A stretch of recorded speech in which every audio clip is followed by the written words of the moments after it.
Here's what's coming up on the world today. India is still receiving more COVID-19 relief from Europe as cases near 20 million. The Israeli government's watchdog set to open an investigation into the deaths of 45 people crushed in a stampede at a religious festival. Plus, leaders gather in the UK for the G7 summit.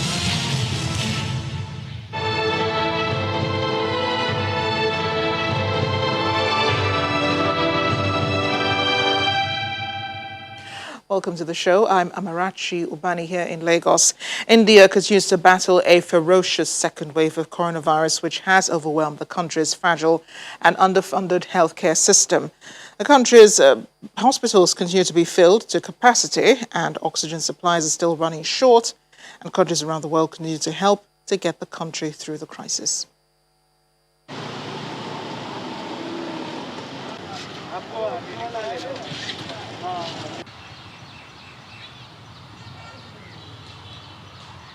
Second only to the United States in total infections, India has reported more than 300,000 new coronavirus cases for the 12th day in a row. With 368,147 new cases over the past 24 hours, India's total coronavirus infections now stands at 19.93 million, while the country has recorded 218,959 fatalities. But medical experts say real numbers may be 5 to 10 times higher than the official tally. At least 3.4 million people are currently being treated. Hospitals across the country have been facing a huge influx of patients over the past month, while struggling a scarcity of proper beds and medical oxygen for patients. Despite shortages, desperate coronavirus patients and their families continue to flock to hospitals across the country, hoping to get treatment. I have come here to admit my mother because she requires immediate ventilator support.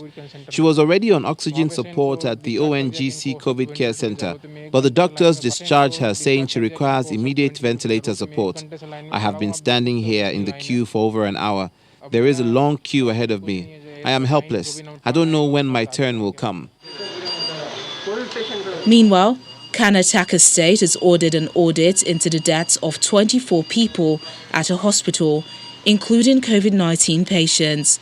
The patients allegedly died due to a lack of oxygen, but officials say that the deaths spanned over 24 hours, while oxygen was out for 2 hours.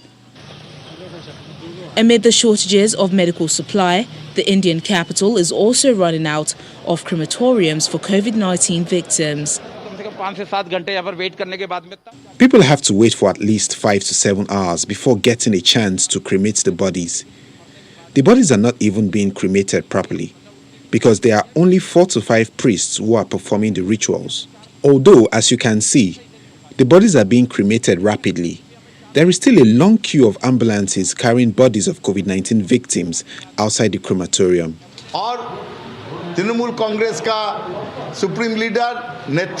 Prime Minister Narendra Modi's government has been severely criticised over the handling of the COVID-19 surge in India, which has pushed India's already fragile and underfunded health system to the brink. Campaign rallies and voting have been blamed for the surge in cases.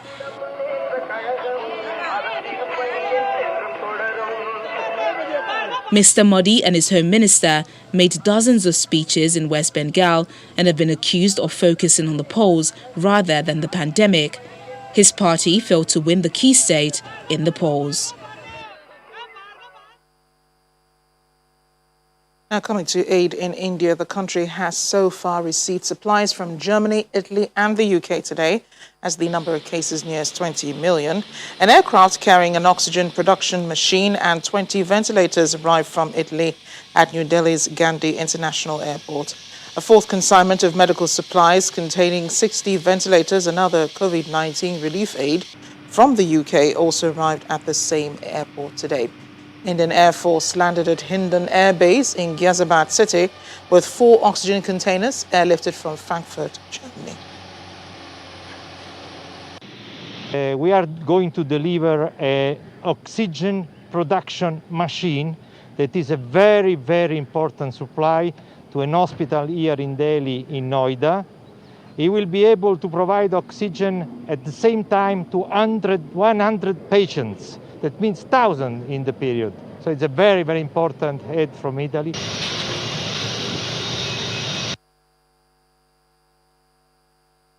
We'll take a short break from coronavirus cases around the world and turn to Israel, where the government's watchdog says it would open an investigation into the deaths of 45 people crushed in a stampede at a Jewish religious festival last week.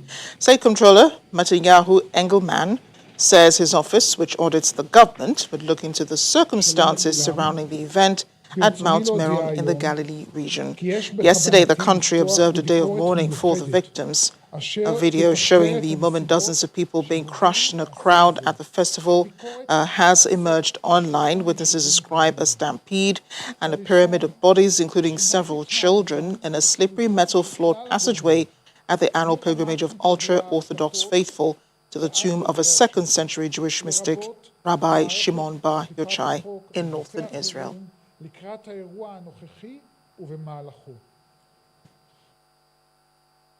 The VOA's Linda Grandstein is in Jerusalem. She joins us now. Linda, great to see you. And I know many in Israel are still reeling from the shock of what happened last week. But it is a day after the day of mourning, which happened on Sunday. How are people still reacting to the enormity of this disaster? People are very, very sad still. There's been this feeling of kind of a pall over the whole country. This is Israel's largest peacetime disaster in its history. And also, there were so many young people killed. There were 2 sets of brothers, the youngest of whom was 9 years old. There were several American citizens killed, a Canadian and somebody from Argentina. There were fathers of 6, 8, 10 children. So there's still a tremendous amount of sadness and anger and frustration.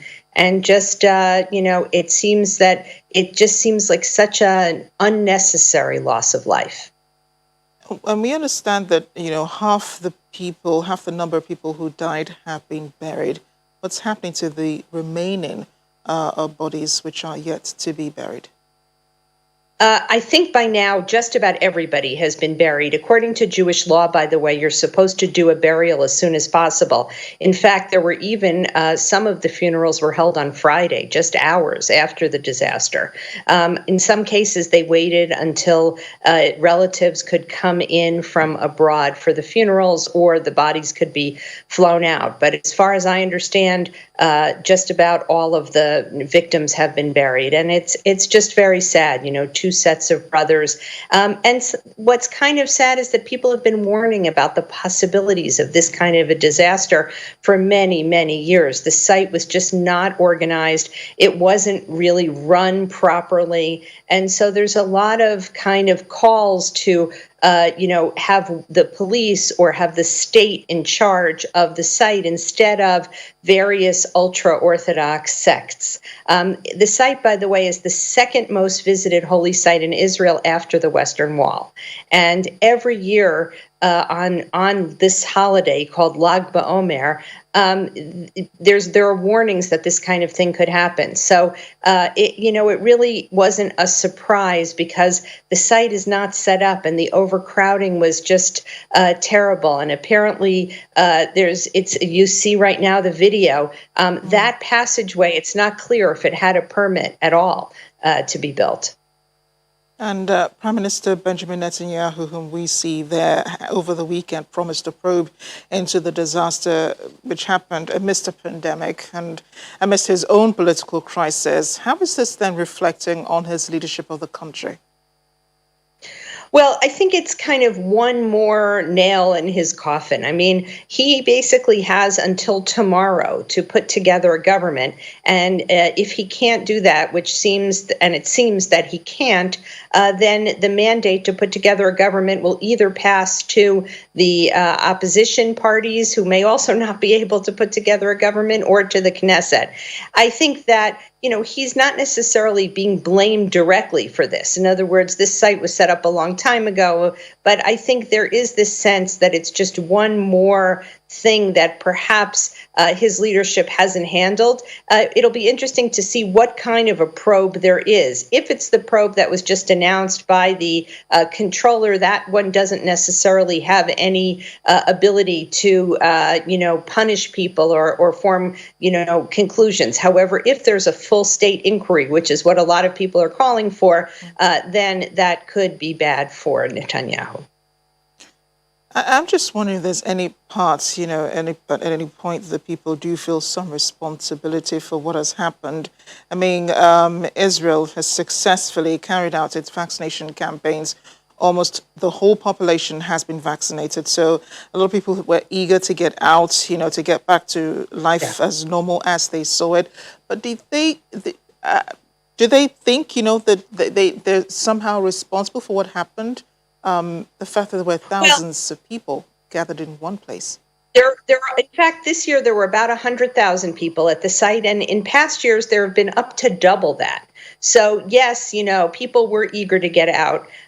There was some, concern about coronavirus because while you're right that almost everybody has been vaccinated, the vaccination rates in the ultra-Orthodox community are not as high, and children have not been vaccinated. In other words, it's only from age 16. And the thing, it has caused some in the ultra-Orthodox community to say that we need to have more government involvement in this specific festival, including the head of the ultra-Orthodox Shas party, Aryeh Deri, said that they should take it over. Some ultra-Orthodox are blaming the police, saying they should have been more prepared and been able to, stop the stampede from happening. The police are responding that, they did the best they could and it's not their problem. I think there are calls for a state inquiry to really find out what happened. And it's also causing some re-examination of the role of the ultra-Orthodox community in Israel. They're about 12% of the population, but they have a lot of political power because they've been part of the coalition, and they're the ones who have given Netanyahu his majority. And so some people are saying that, this just shows that they shouldn't be allowed to regulate and to do things on their own. So it's also kind of re-examining, and some in the ultra-Orthodox community are saying that as well. But overall, I think there's still a feeling of shock and sadness over this tragedy. Linda, thanks again for speaking with us, even through the spirit of mourning for the people of Israel. I do accept our condolences. Thank you very much. Staying in the Middle East, Syria is preparing to allow President Bashar al-Assad run for office again. When polls open on May 26th, the country's higher constitutional court today approved the president's application to run. He's certain to win. Two other candidates hoping to run in the election were also cleared by the court. President Assad has been in power since 2000, when he succeeded his father, who seized power in a coup in 1970. The country has suffered civil war since 2011, although Assad's government has recaptured most territory once held by rebels trying to topple him.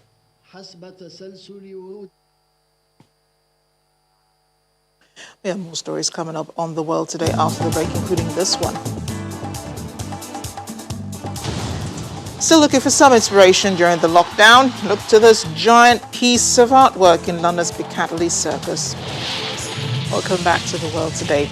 The UK Prime Minister Boris Johnson says there will be some foreign travel allowed in about 2 weeks' time, but will give details on this in the coming days and how and when international travel from England can take place. It comes as a group of MPs calls the government to keep travel rules in place beyond mid-May. Meanwhile, the UK has delivered 50 million coronavirus jabs, according to the health minister. Here's the global update. Such variants entering the EU. This will allow member states to act quickly. The European Union is proposing to ease restrictions on travels to the 27-member bloc as vaccination campaigns keep gathering speed. The EU's executive arm says it wants to allow entry to the EU for non-essential reasons, not only for all persons coming from countries with a good epidemiological situation, but also all people who have received the last recommended dose of an EU-authorized vaccine. Officials who believe that the vaccination campaigns will soon be a game changer in the fight against the deadly virus.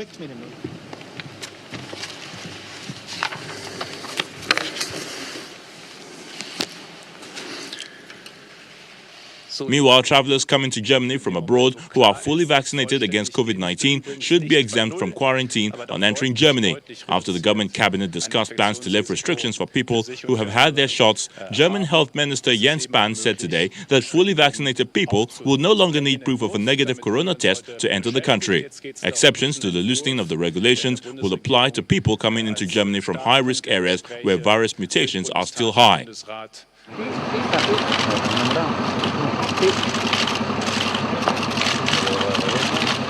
Over in Spain, a soldier has died from a blood clot after receiving the AstraZeneca vaccine. Spanish Defense Minister Margarita Robles delivered the news today, saying medical reports we have been given seem to show that there is no doubt that the cause of the soldier's death was the administration of the vaccine. 35-year-old Francisco Perez Benitez was a member of an infantry regime stationed at the Izoen barracks in Navarre, northern Spain. The 35-year-old died on April the 23rd after receiving the first dose of the AstraZeneca vaccine on April the 7th.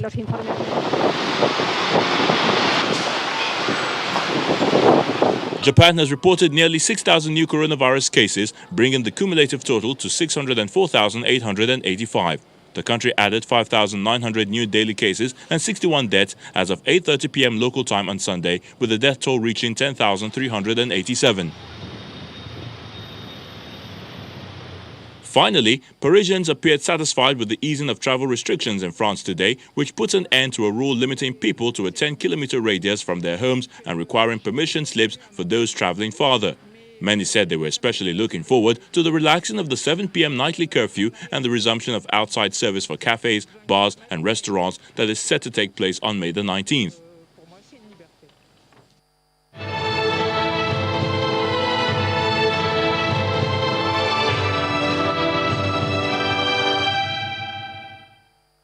The European Union today summoned Russia's ambassador to the 27-member bloc to condemn Moscow's decision to bar 8 officials from entering the country, which the Kremlin said was in retaliation for sanctions imposed on Russian citizens by the EU.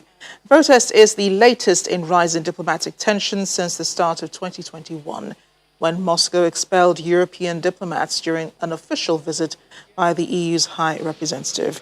The EU has in turn angered Moscow by demanding that Kremlin critic Alexei Navalny be released from prison while blacklisting more Russian officials for human rights abuses.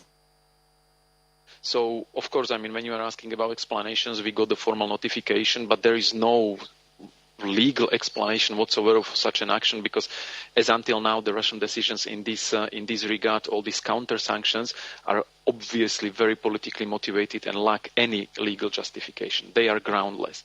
This has nothing to do with the constructive behavior on the international scene.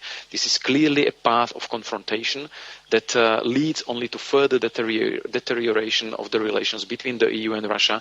And when we take it in the broader context, also to the deterioration of the situation regionally, because actions of Russia against Ukraine, for example, or to the deterioration of the human rights situation of the Russian citizens. And this is the case of Mr. Navalny. So this is a very complex issue with many different aspects that need to be tackled with different means, at different levels and different forums. G7 foreign ministers are arriving in London for their first in-person gathering since the COVID-19 pandemic began. US Secretary of State Antony Blinken met with his British counterpart this afternoon after earlier bilateral discussions with the ministers of both Japan and South Korea. Mr. Blinken is scheduled to meet with various foreign ministers during the summit, where China is one of the issues on the agenda. Both British and US officials have expressed concern in recent months about growing strategic cooperation between Russia, the world's largest country by territory, and China, the world's fastest growing major economy. Speaking of China, it says New Zealand needs to hands off interfering in Hong Kong and Xinjiang related issues. The ambassador's comments followed a speech at the same event by New Zealand Prime Minister Jacinda Ardern, who said the differences with China were becoming harder to reconcile. New Zealand faces pressure from some elements among Western allies over its reluctance to use the Five Eyes intelligence and security alliance to criticize Beijing. China, which takes almost one-third of New Zealand's exports, has accused the Five Eyes of ganging up on it by issuing statements on Hong Kong and the treatment of ethnic Muslim Uyghurs in Xinjiang. New Zealand's parliament on Tuesday is set to look at a motion put forward by a smaller party to declare the situation in Xinjiang a genocide. And it will not have escaped the attention of anyone here that as China's role in the world grows and changes, the differences between our systems and the interests and values that shape those systems are becoming harder to reconcile. This is a challenge that we and many other countries across the Indo-Pacific region, but also in Europe and other regions, are also grappling with. As a significant power, the way that China treats its partners is important for us, and we will continue to promote the things that we believe in and support the rules-based system that underpins our collective well-being. At least 26 people have died, several more still missing after an overcrowded speedboat collided with a sand-laden bulk carrier on Bangladesh's giant Padma River. The accident occurred in Madaripur district. 5 people were rescued and sent to hospital, according to local officials. Hundreds of people do die each year in ferry accidents in Bangladesh, a low-lying country that has extensive inland waterways and lacks safety standards. But as we end the program, hope is rising, we hope. A giant piece of artwork by Britain's David Hockney, meant to inspire hope after a year of on-off lockdown, has been emblazoned across the iconic billboard of London's Piccadilly Circus. A work called "Remember You Cannot Look at the Sun or Death for Very Long" is a symbol of hope and collaboration as the world awakens from its lockdowns to protect populations from COVID-19. It will be shown once a day for the month of May in London, New York, Tokyo, Seoul, and Los Angeles.